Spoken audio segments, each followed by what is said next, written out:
ওলামায়ে কেরাম থেকে জাতিকে বিচ্ছিন্ন করবার যত ষড়যন্ত্র তোমরা করবা, এ জাতি আলেম সমাজকে তার চেয়ে আরো বেশি ভালোবাসতে আরম্ভ করবে।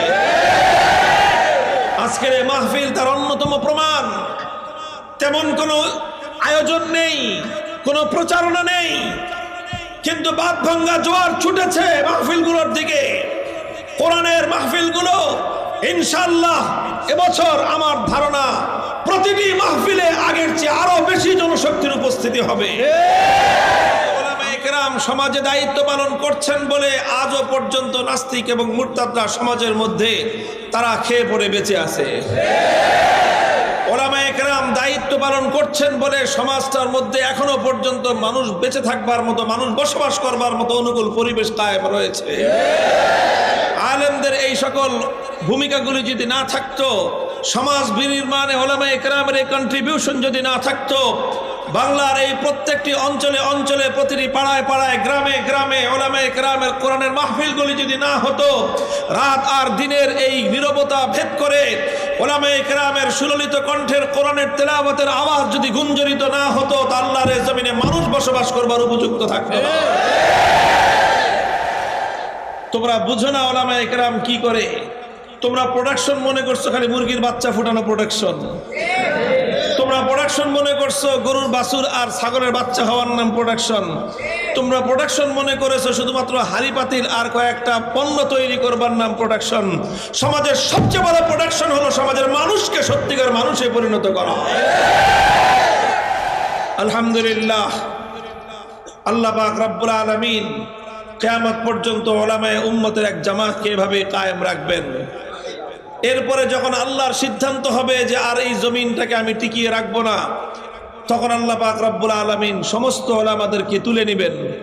হাত্তা ইযা লাম ইউবকি আলিমান, একজন আলেমও আসমানের নিচে থাকবে না। ইত্তাখাযান নাসু রুউসান জুহালা, তখন মানুষ আলেম খুঁজে না পেয়ে কি করবে? আর আলেম বেশ ধারণকারী মূর্খ জাহেলদেরকে, যারা আলেমদের বেশভূষা ধারণ করে থাকবে, ওই সকল মূর্খদেরকে মানুষ তাদের অনুসরণীয় বলে গ্রহণ করে নিবে। তাদের হাতে ইমামতের দায়িত্ব দিয়ে দিবে, কারণ আলেম তো নাই। আলেমের অভাবে তখন মানুষ এই মূর্খদেরকেই তাদের দায়িত্বশীল হিসেবে মেনে নিবে। ফাসুইলু, তারপরে মানুষ সেই সমস্ত মূর্খদের কাছে বিভিন্ন বিষয়ে জিজ্ঞাসা করবে, প্রশ্ন করবে, মাসআলা জানতে চাইবে। কিন্তু তারা বড় বড় জুব্বা গায়ে দিলে কি হবে?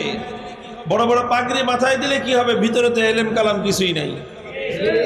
পাগড়ি তো আহমদ শফি সাহেবের চেয়ে বড়, জুব্বা আনসারী সাহেবের চেয়ে বড়, কিন্তু পেটের মধ্যে বোম মারলেও একটা সূরা সহিহ শুদ্ধ তেলাওয়াত বের হবে না। এরকম অবস্থা যখন হবে, তো মানুষ এসে প্রশ্ন করবে যে এটা কি, ওইটা কি, এটা কেন হলো, ওইটা কেমনে হবে, ওইটার সহি না ভুল।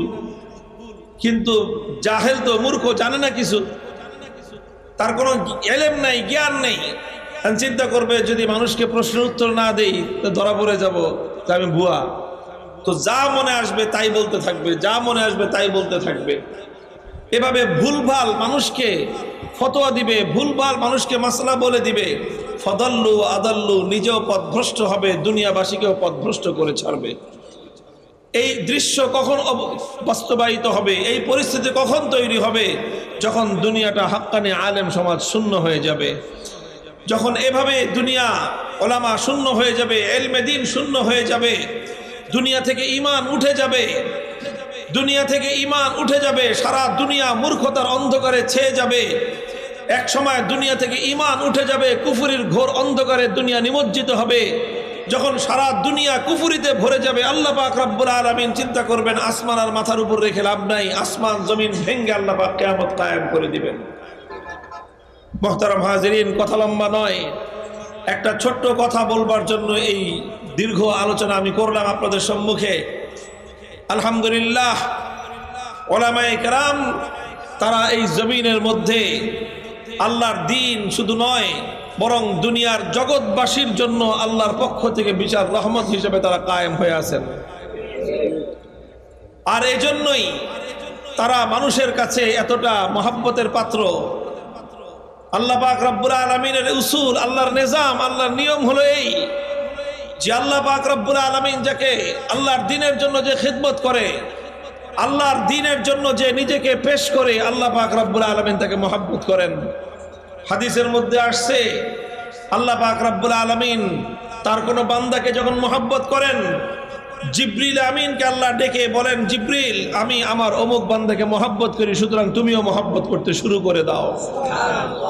আল্লাহর কথা শুনে জিবরিল আমিন মহব্বত করতে শুরু করেন। জিবরিল আমিন ফেরেশতাদেরকে ডেকে বলেন, অমুক বান্দাকে আল্লাহ মহব্বত করে, আমিও মহব্বত করি, সুতরাং হে আসমানের ফেরেশতারা তোমরাও এই লোকটাকে মহব্বত করতে শুরু করে দাও। আসমানের সমস্ত ফেরেশতারা আল্লাহর প্রিয় পাত্রকে মহব্বত করা শুরু করে।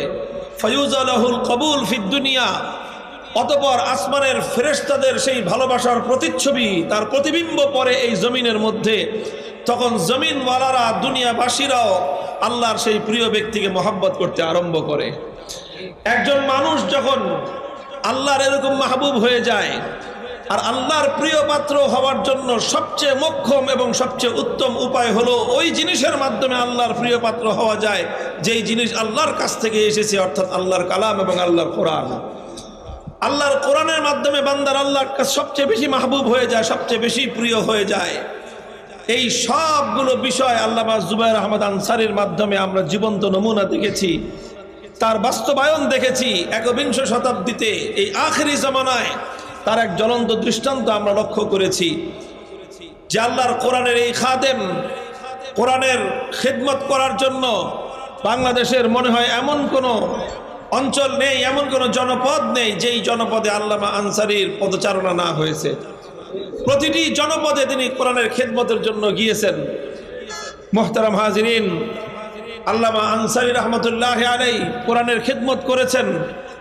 আমি সাক্ষ্য দেই, ওলামায়ে কেরাম হাজারো সাক্ষ্য দিবেন, তার এই খিদমত ছিল নিঃস্বার্থ খিদমত। তার এই খিদমত ছিল শুধুমাত্র আল্লাহর কোরআনের মুহাব্বতে খিদমত। তার এই খিদমত, তার এই মেহনত, তার এই নির্ঘুম রাত্রি যাপন, তার হাজার মাইল পথ চলাটা, এটা ছিল আল্লাহ পাক রব্বুল আলামিনের দ্বীনের প্রতি মুহাব্বতের কারণেই ছিল। তিনি আনসারী সাহেব মাহফিল করতেন। যারা আনসারী সাহেব হুজুরকে দিয়ে মাহফিল করিয়েছেন, তারা আনসারী সাহেবের মতো বিশ্ববরেণ্য নন্দিত মুফাসসিরে কোরআনকে কত টাকা হাদিয়া দিতেন নিজেরাই ভালো জানেন। আমাদের একজন বন্ধু ছিলেন, একজন ভালো আলেম, বাংলাদেশের একজন নামকরা জাদ্রেল একজন আলোচক। আনসারী সাহেবেরও খুব মুহাব্বতের মানুষ ছিলেন, খুব কাছের মানুষ ছিলেন।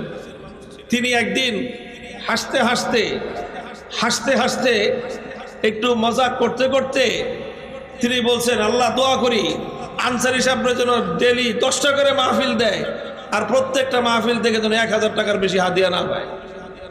আমরা হাসে দিলাম। আনসারী সাহেব আসলাম, ভাই কি কারণ কি? কয়, মিয়া আপনি যেইভাবে মাহফিল করেন অন্য কোনো বক্তারা তো হাদিয়া বেশি পাবে কেমনে?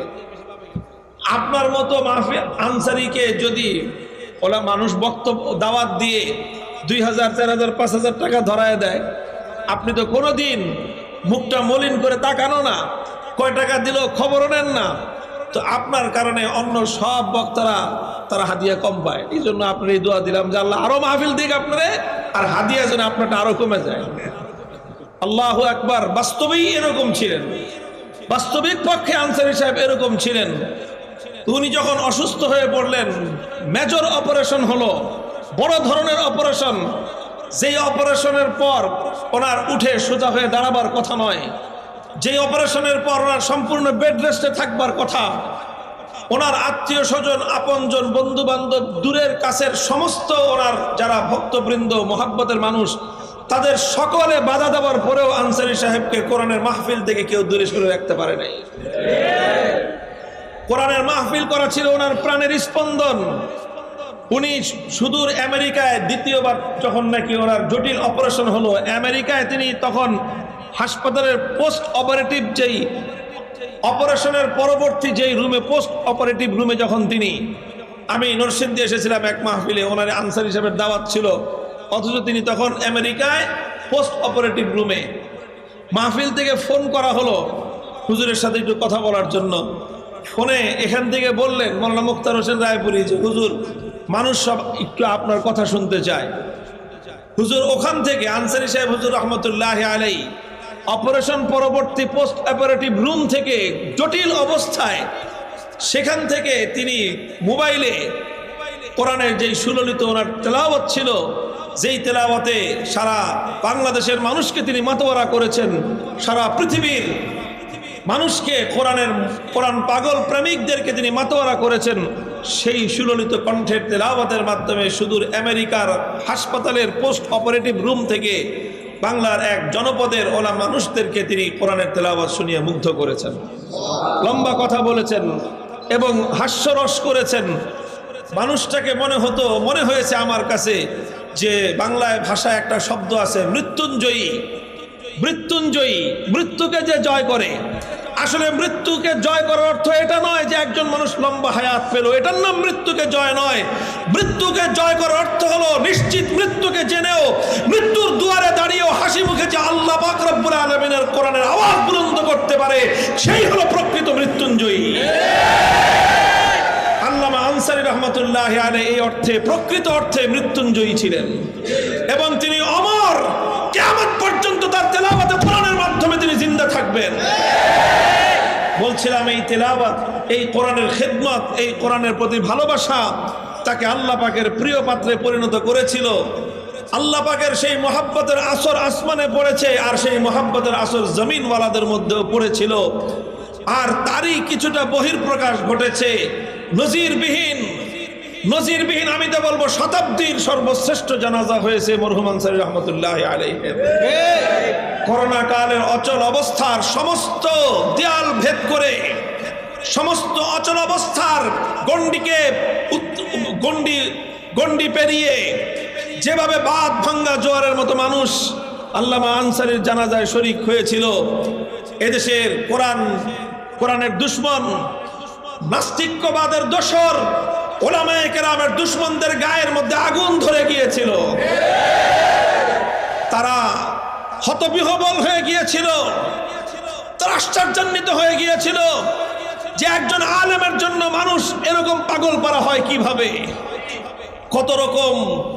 কত রকম গাঁজাখড়ি রিপোর্ট তারা পত্র পত্রিকায় লিখেছিল, নিউজ তারা ছেপেছিল, আর নানাভাবে আল্লামা আনসারীর জানাজায় লাখো জনতার এই বাঁধ ভাঙ্গা জোয়ারকে নানা ধরনের বিকৃত রূপ দিয়ে এটাকে পরিকল্পিত ষড়যন্ত্র হিসেবে আখ্যায়িত করার চক্রান্ত তারা করেছিল। কিন্তু আলহামদুলিল্লাহ, একথা আমরা দ্ব্যর্থহীনভাবে বলতে পারি, যদি সেই সময়টায় করোনার অচল অবস্থা না হতো, ব্রাহ্মণবাড়িয়া শহর আল্লামা আনসারীর জানাজার উপস্থিত হাজিরদেরকে ধারণ করতে সক্ষম হতো না। এটা ছিল কোরআনের প্রতি তার মহব্বত এবং ভালোবাসার প্রমাণ। আজও বলতে চাই, আমি বিশেষ করে ওলামায়ে কেরাম এবং আগামী প্রজন্মের তালেবে ইলমদেরকে বলবো, বিশেষ করে তালেবে ইলমদেরকে বলবো, অনেকেই আজকাল ওয়াইজ হওয়ার, মুফাসসিরে কোরআন হওয়ার, আলোচক হওয়ার স্বপ্ন দেখো। আমি তো এটাকে উৎসাহিত করতাম। আনসারী রহমতুল্লাহ আলাইহির মাদ্রাসায় বসে, তার কবরের পাশে বসে তোমাদেরকে কথা বলবো, যদি আলোচক হওয়ার ইচ্ছা থাকে, খতিব হওয়ার ইচ্ছা থাকে, বয়ান এবং ওয়াজ নসিহতের ময়দানে খেদমত করার ইচ্ছা থাকে, তাহলে আনসারী সাহেবের মতো হওয়ার শপথ করো। দুনিয়ার কোনো স্বার্থের জন্য নয়, দুনিয়ার কোনো প্রাপ্তির জন্য নয়। তিনি গাড়ি দিয়ে মাহফিলগুলোতে যেতেন ঠিক, কিন্তু আমি নিজে বহুবার ওনার কাছ থেকে শুনেছি তিনি অস্থিরতা প্রকাশ করতেন যে না পেরে তো গাড়ি দিয়ে যাচ্ছি, কিন্তু এই গাড়ি দিয়ে যে মাহফিলে যাই আমি, এটার কারণে মাহফিলের আয়োজক, মাদ্রাসার কর্তৃপক্ষ, তাদের উপর বোঝা হয়ে যায় যে তারা মনে করে যে হুজুর গাড়ি নিয়ে আসছে, বেশি ভাড়া দেওয়া দরকার। তো গাড়ি ছাড়া যদি মাহফিল করা সম্ভব হতো, তাহলে আমি গাড়ি ছাড়াই মাহফিল করতাম। কতটুকু ইখলাস, কতটুকু দ্বীনের দরদ, ওলামায়ে কেরামের প্রতি কতটুকু মুহাব্বত, দ্বীনি মাদারেসগুলোর প্রতি, দ্বীনি মাদ্রাসাগুলোর প্রতি কি পরিমাণ আবেগ থাকলে একজন মানুষ এভাবে বলতে পারতেন। কাজে আগামী প্রজন্মের জন্য আদর্শ এবং উত্তম নমুনা আল্লামা আনসারী রহমতুল্লাহ আলাইহি। আর এই সর্বশেষ আখেরি পয়গাম বলে দিয়ে যাই, আনসারী রহমতুল্লাহ আলাইহির জানাজা প্রমাণ করে দিয়েছে ওলামায়ে কেরাম থেকে জাতিকে বিচ্ছিন্ন করবার যত ষড়যন্ত্র তোমরা করবা, এ জাতি আলেম সমাজকে তার চেয়ে আরো বেশি ভালোবাসতে আরম্ভ করবে। আজকের এই মাহফিল তার অন্যতম প্রমাণ। তেমন কোনো আয়োজন নেই, কোনো প্রচারণা নেই, কিন্তু বাদ ভাঙ্গা জোয়ার ছুটেছে মাহফিলগুলোর দিকে। কোরআনের মাহফিলগুলো ইনশাআল্লাহ এবছর আমার ধারণা প্রতিটি মাহফিলে আগের চেয়ে আরো বেশি জনশক্তির উপস্থিতি হবে। আমি ওখানেও বলেছি, আজও এখানেও বলছি। সুতরাং এই মাহফিলগুলো সমাজ, সামাজিকতা, সভ্যতা, ভদ্রতা, শালীনতা, নারীর অধিকার, মাতৃজাতির সম্মান এবং মর্যাদা প্রতিষ্ঠায় অভূতপূর্ব ভূমিকা পালন করে চলেছে। এজন্য যারা নারীকে ভোগ্যপণ্য হিসেবে জাতির সামনে উপস্থাপন করতে চায়, যারা নারীকে পণ্য হিসেবে, ব্যবসার পণ্য হিসেবে ব্যবহার করতে চায়, ওদের পথের অন্তরায় হলো কোরআনের মাহফিলগুলো। ওদের পথের অন্তরায় হলো জুবায়ের আহমদ আনসারীদের কণ্ঠস্বরগুলো। এজন্য ওরা চায় মাহফিলের কণ্ঠ স্তব্ধ হয়ে যাক। আমরা স্পষ্ট পয়গাম দিয়ে দিতে চাই, আমাদের এই পবিত্র বাংলার মাটিতে কোরআনের মাহফিল বন্ধ হয়ে সিনেমা হল চালু থাকবে, এদেশের তাওহীদি জনতা বরদাস্ত করবে না।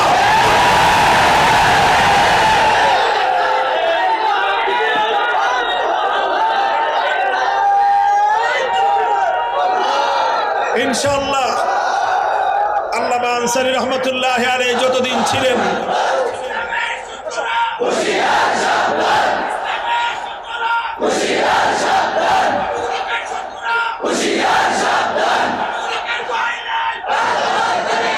মুহতারাম হাজিরিন, এভাবে ইনশাআল্লাহ ওলামায়ে কেরামের সঙ্গে থাকবেন তো ইনশাআল্লাহ। ওলামায়ে উম্মত আলহামদুলিল্লাহ আল্লাহ এবং তার রাসূলের পক্ষ থেকে দায়িত্বপ্রাপ্ত জাতির রাহবার।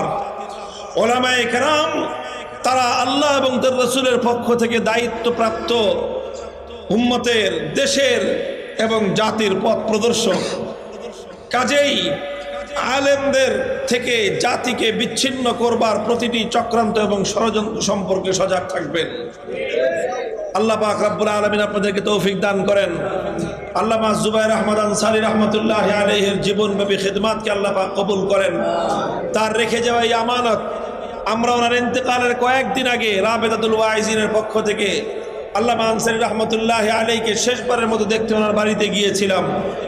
মুখের জুবান তখন চলে না, কথা বলতে পারেন না, কোনো কথা কাউকে বুঝাতে হলে লিখে লিখে বুঝাতেন। আমরা যখন আল্লামা মওলানা আইয়ুবী সাহেব, মওলানা হাসান জামিল সাহেব সহ, আমি সহ আমরা আলেমদের একটি ওয়াফদ এবং প্রতিনিধি দল হযরতকে দেখতে গিয়েছিলাম, আনসারী সাহেব হুজুরকে। তখন তিনি আমাদেরকে লিখে লিখে কয়েকটা কথা আমাদের জন্য রেখেছিলেন। সেই কথাগুলির মধ্যে ছিল, মরতে তো হবেই, চলে যাব, তবে আমি আপনাদের কাছে আমার এই মাদ্রাসাকে আমানত রেখে গেলাম। আপনারা আমার মৃত্যুর পরেও এই মাদ্রাসার প্রতি খেয়াল রাখবেন। মাদ্রাসার প্রতি, কোরআনের শিক্ষার প্রতি, এই ওনার প্রতিষ্ঠানের প্রতি ওনার কি পরিমাণ দরদ ছিল। ইনশাআল্লাহ আমরা যারা আনসারী রহমতুল্লাহ আলাইহিকে ভালোবাসি, আমরা আমাদের জীবনের শেষ সময় পর্যন্ত এই মাদ্রাসাকে মহব্বত করব। রাজি আছেন তো ইনশাআল্লাহ? এই মাদ্রাসার যে কোনো প্রয়োজনে আমরা পাশে দাঁড়াবো এবং মাদ্রাসা যেন দিন দিন তার উন্নতির ধারা অব্যাহত রাখতে পারে, সেজন্য আমরা চেষ্টা করব। আল্লাহ পাক রব্বুল আলামিন আমাদের সকলকে তৌফিক দান করেন।